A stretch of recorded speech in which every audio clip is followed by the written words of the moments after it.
Good afternoon, my name's Brad Robertson. I'd like to explain a little bit about a project we call the Community Vessel and the pilot we've got running from May 19th through to June 26, 2025. We've been lucky enough through some of our existing sponsors to find some funding to put together a 5-week pilot. Fundación Occident, Mission Blue, and also Monique Bayer and Camper have all contributed to this pilot. So thank you very much for giving us the opportunity to show proof of project and what we can do when we've got some wonderful people at sea collaborating and doing really amazing things. What I've seen in the last decade working here in Mallorca in marine conservation are various platforms to get to sea, most of them small, some of them so small you need to row them, and nothing really that allows smaller NGOs to get out and work at sea for extended periods of time. So finding an intermediate platform that allows us to do a little bit more industrial style work at sea, as well as spend the night if we have good weather, puts a different perspective on the research that we do and also the community work that we do here in Mallorca. Running a marine-based, not-for-profit here in the Western Mediterranean without a sea-based platform seems like it's only halfway there. Our focus is on working with local communities. Our focus is to listen to these local communities and understand what's important in their local areas to improve related to the sea. And sure, a lot of this work can be done from land, but a lot of it has to be done at sea as well. So hence the Community Vessel pilot is underway. Looking for opportunities to bring people together and forge deep collaborations between NGOs, between local stakeholders, local government institutes and scientific research institutes is always at the forefront of our mind. And having this platform allows us to invite local NGOs. This provides a working platform for them, and at this stage at a very reasonable price. But it also allows for longer conversations to happen between these people that wouldn't normally be sitting next to each other doing their work. So we've got, Save the Med's got 3 areas under regeneration, being Andratx, Sawyer and Poyensa. They're our 3 focus areas for the majority of the Community Vessel pilot this year. Within those 3 areas, we have 3 work packages. One work package is offshore, one work package is coastal, and another work package is in port. It's really important for Save the Med, for our sponsors, for our collaborators to make sure that this pilot is as productive as possible. So therefore, dealing in the best way we can with whatever Mother Nature throws at us on the day needs to be completely based on flexibility. So the idea is to have 3 different areas, and within those 3 areas there's variations on our ability to hide from bad weather. If it's good weather and it's nice and flat, sea state 0 ideally, we would head out to deeper water and do our offshore work package. The target species and the projects attached: bluefin tuna, the larvae is one of the targets of Diego and Patricia from the Oceanographic Institute. In regards to the pre-spawning schools of these adult Atlantic bluefin tuna, this is more multimedia objectives here, jumping into these schools and getting Sharkman Dan to get us some more footage of the behaviour, and this helps with outreach, and it also helps with the scientific analysis of what how these fish are behaving in these pre-spawning gatherings that we see at that time of year.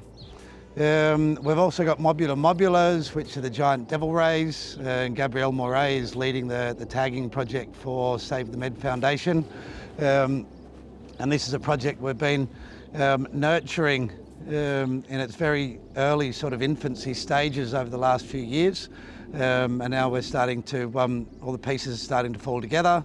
The tags are staying in, which is a fantastic thing, and we're starting to get some really interesting data back, which should help for management of bigger spaces of the Mediterranean, because they're quite they're highly migratory, these species. Then offshore as well, we've got the shark bruv from SharkMed.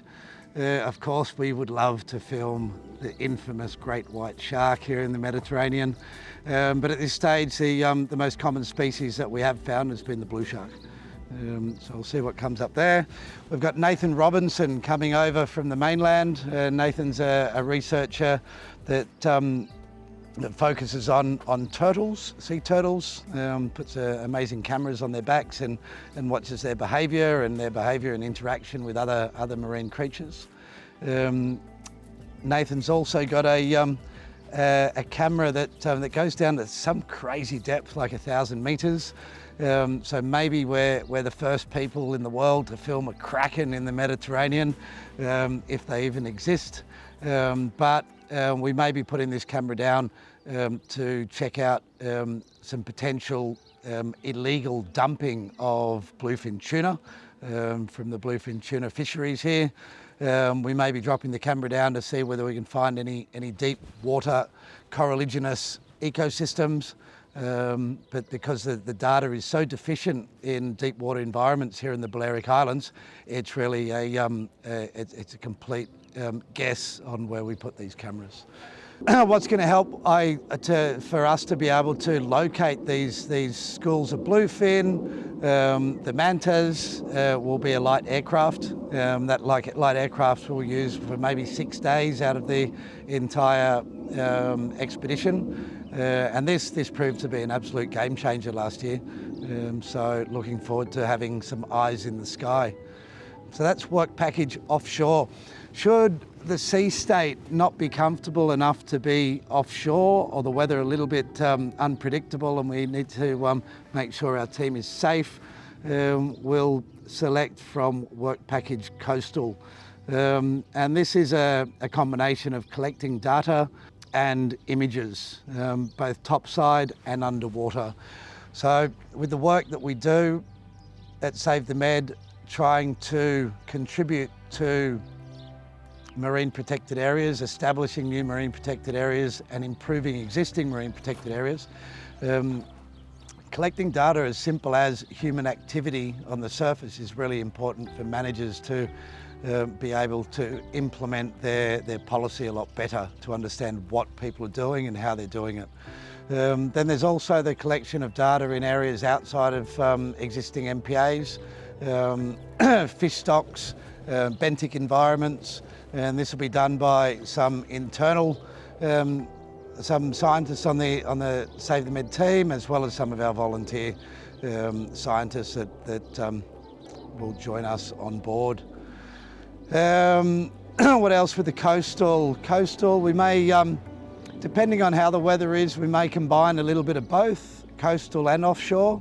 We'll see how we go. We will have the Ondine, our 7.5 metre rib, available as well.